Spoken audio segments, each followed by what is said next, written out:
चर्चा का विषय है जम्मू कश्मीर, खासकर कश्मीर। कश्मीर काफी शांत हो चुका है, लेकिन यह आतंकी साजिश कौन कर रहा है, इसके पीछे कौन हो सकता है? जो कश्मीर एक जन्नत है, आज भी है, हमेशा रहेगा। भारत का अभिन्न अंग है जम्मू कश्मीर, लेकिन इस जम्मू कश्मीर को अशांत करने के पीछे की कहानी क्या हो सकती है? हम सबसे पहले आज उस कश्मीरी पंडित की बात करने जा रहे हैं जो इस दुनिया में नहीं है, लेकिन चर्चा का विषय वो मौत बन चुकी है, जो मौत वाकई में बेरहमी से हत्या का कारण है।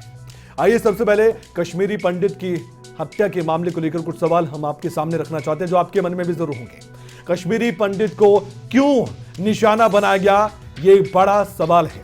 आतंकी घटनाएं लगातार जम्मू कश्मीर में क्यों बढ़ रही हैं, ये चिंता का विषय है। आतंकियों का कश्मीर में आखिरकार प्लान क्या है? क्या सरकारी मुलाजिमों को ही निशाना बनाया गया, वो भी कश्मीरी पंडित? क्या फिर कश्मीर को अशांत करने की कोई बड़ी साजिश रची जा रही है?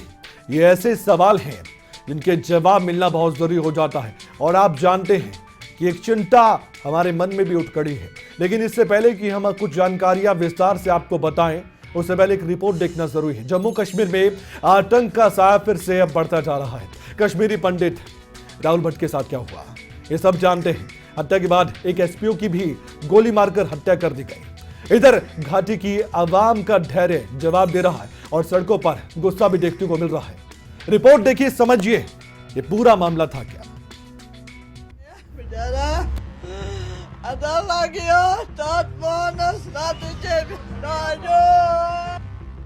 ये आंसू, ये दुख और ये दर्द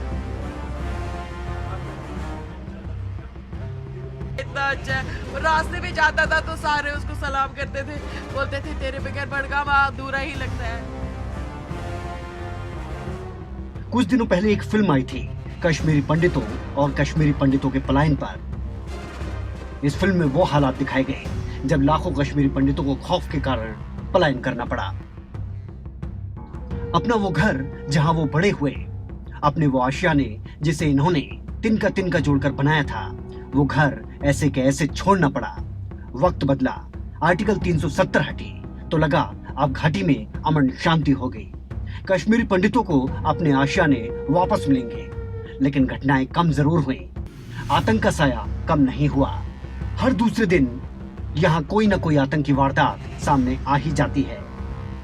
लेकिन गुरुवार को एक कश्मीरी पंडित राहुल भट्ट की दफ्तर में घुसकर हत्या कर दी गई। इस घटना ने घाटी में आतंकियों के खौफ को और बढ़ा दिया। मदद पहले क्या हो गया बेचारे को, फिर वापस बेचारा चला गया। बेचारा क्या करो, इतना ऐसा था उसको बेचारे को, क्या करो, क्या कहूँ, क्या नौकरी चाहता है इसको, बेटे को, भाई बीवी को नौकरी चाहता है, फिर क्या गरीब है। जेम्स मंग कैसे साथ नौकरी में क्या कैसे साथ किया वो राक्षस में ही क्या अकेली तो भैया मैं रह ही गई हूँ, मेरे साथ ही सबसे कोई नहीं है, मेरा वही था बस। ये देख सकते हैं आप जो उनकी वाइफ। इस दर्द और दुख से आवाम का गुस्सा आखिरकार फूट पड़ा और सैकड़ों कश्मीरी पंडित सड़कों पर उतर आए। इंसाफ की मांग लिए सरकार के खिलाफ नारेबाजी करते हुए ये लोग आगे बढ़ने लगे तो सुरक्षा बलों और पुलिस ने इन्हें रोकना चाहा। लाठीचार्ज भी हुआ, आंसू गैस के गोले भी छोड़े गए। हंगामा काफी था, मांग बस एक थी, इंसाफ दो, इंसाफ दो। तो हमारी बस ये डिमांड है कि जो ये राहुल भट्ट, शहीद राहुल भट्ट का परिवार है, उनको कंपनसेशन में 2 करोड़ दिए जाए, और जो उनकी बेवा है, उनकी वाइफ है, उसको सरकारी जॉब, और वो भी जम्मू में, और जितने भी हम एम्प्लॉयज़ हैं यहाँ पे, हमें जम्मू शिफ्ट किया जाए। क्योंकि आपका जो प्रोटेस्ट है क्या जारी रहेगा तब तक? प्रोटेस्ट जारी रहेगा, ये इंडेफिनिट प्रोटेस्ट है। हम फास्ट एंड टू डेथ करने के लिए भी रेडी है, और आज हम सारे बंदे शेखपुरा जा रहे हैं। हम जितने भी कैंप्स है उधर हम एकजुट प्रोटेस्ट करेंगे। रोड जाम किया गया, पाकिस्तान के झंडों को आग के हवाले कर दिया गया और माहौल काफी गर्मा गया। जल गया जी, जल गया पाकिस्तान, जल गया, जल गया जी, जल गया पाकिस्तान, जल गया, जल गया जी, जल गया पाकिस्तान, जल गया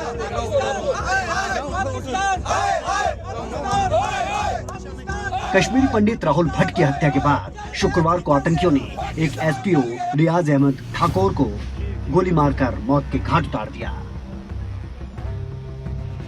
कश्मीर में कुछ ही घंटों के अंदर टारगेट किलिंग की ये दूसरी घटना थी। सुबह का वक्त था और हमारा कांस्टेबल जो है छुट्टी पे घर आया हुआ था और अपने एक 4 साला बच्चे को स्कूल छोड़ने के लिए घर से बाहर निकला था। सुनसान सड़क पे अपने वो बस का इंतज़ार कर रहा था जिस बस में उसका बच्चा स्कूल जाता है।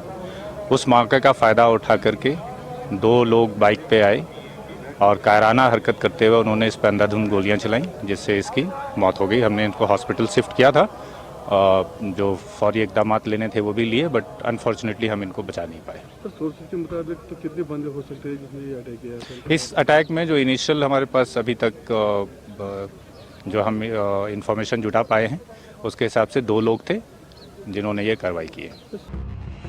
हालांकि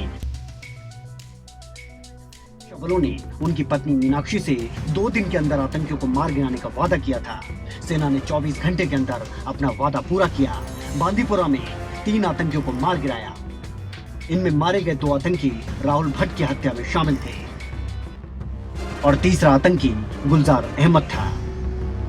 लेकिन जब से आर्टिकल 370 हटी है, ऐसा नहीं है कि आतंक का साया यहां से पूरी तरह से हट गया हो। अगस्त 2019 से अब तक 14 कश्मीरी पंडितों की हत्या हो चुकी है। इसी साल मार्च महीने में घाटी में 8 टारगेट किलिंग की वारदात हुई। मृतकों में 4 मध्य कश्मीर के बड़गांव जिले से ताल्लुक रखते थे। इनमें एक एसपीओ और उनके भाई भी शामिल हैं। आतंकी वारदातें बढ़ रही हैं, लेकिन सेना भी काल बनकर इन आतंकियों का संहार कर रही है। सवाल यह है कि आतंक के नामो निशान को पूरी तरह से कैसे मिटाया जाए, कैसे इन नापाक साजिश पर पूरी तरह से लगाम लगे, कैसे घाटी के आवाम में ये भरोसा दिलाया जाए कि वो सुरक्षित है। क्योंकि आंकड़ों में पिछले कुछ सालों में आतंकियों का सफाया जोरदार तरीके से किया गया, लेकिन वारदातों में कोई कमी नहीं आई। विनय चौधरी, न्यूज डेस्क, खबरें अभी तक।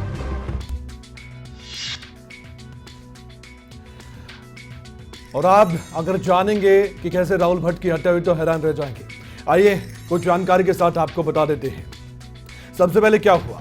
सबसे पहले 3 लोग आते हैं, बिल्कुल आम लोग, राहुल भट्ट के दफ्तर में दाखिल होते हैं। उसके बाद क्या होता है? राहुल भट्ट के बारे में पूछा जाता है कि राहुल भट्ट कौन है, कहां पर है। उसके बाद राहुल भट्ट अपनी कुर्सी पर बैठे थे, आराम से बैठे थे, दफ्तर में काम कर रहे थे। नाम पूछा राहुल भट्ट का और सीधे गोली दाग दी गई। आतंकी आराम से उसके बाद फरार हो गए। ये चिंता का विषय है। ये बात बहुत ज्यादा महत्वपूर्ण है। श्रीनगर के SHMS अस्पताल में राहुल भट्ट को ले जाया गया बहुत गंभीर हालत में, लेकिन अस्पताल में राहुल भट्ट की मौत हो गई। कश्मीर टाइगर्स ने इसकी जिम्मेदारी ली है, लेकिन सबक अब हमारे सुरक्षा बल जरूर सिखाएंगे। लेकिन कुछ और जानकारी जो काफी और भी ज्यादा हमारे लिए चिंता का विषय है। बात उन कश्मीरी पंडितों की जो अभी घाटी में रह रहे हैं, वो कैसे चिंतित है, अब हम वो आपको बताने जा रहे हैं। दरअसल इस पूरे घटनाक्रम के बाद क्या हुआ? पूरे घटनाक्रम के बाद कश्मीरी पंडितों में असंतोष का माहौल है, डर का माहौल है। कश्मीरी पंडित जो कर्मचारी हैं, जो सरकारी कर्मचारी हैं, उन्होंने इस्तीफा तक दे दिया, इस्तीफे की पेशकश कर दी। उनका कहना था कि हम डर के माहौल में कैसे जी पाएंगे। जम्मू कश्मीर के LG को 350 से ज्यादा कर्मचारियों ने अपना इस्तीफा भेज दिया था। यह आंकड़ा बढ़ भी सकता है। समझाने का प्रयास भी लगातार जारी है। इस्तीफे में जो बात कही गई है वो बहुत महत्वपूर्ण है। इस्तीफे में कहा गया है कि सुरक्षित हम महसूस नहीं कर पा रहे हैं। यह बात कही कश्मीरी पंडितों ने। कश्मीरी पंडित राहुल भट्ट की हत्या के बाद यह फैसला इन कश्मीरी पंडितों ने लिया है।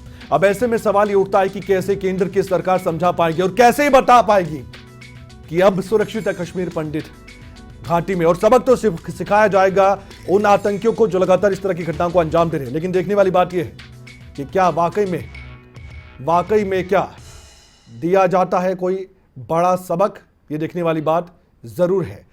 और कश्मीरी पंडितों का गुस्सा काफी फूट चुका है और हम सिर्फ यही कहना चाहते हैं कि केंद्र सरकार को अब ये कहना चाहिए कि जो भी प्रोटेस्ट करें उनको समझाना चाहिए कि अब करें तो क्या करें आप, लेकिन इतना जरूर करें कि शांति बनाए रखें। और केंद्र सरकार जरूर इस पर बड़ा एक्शन लेने जा रही है।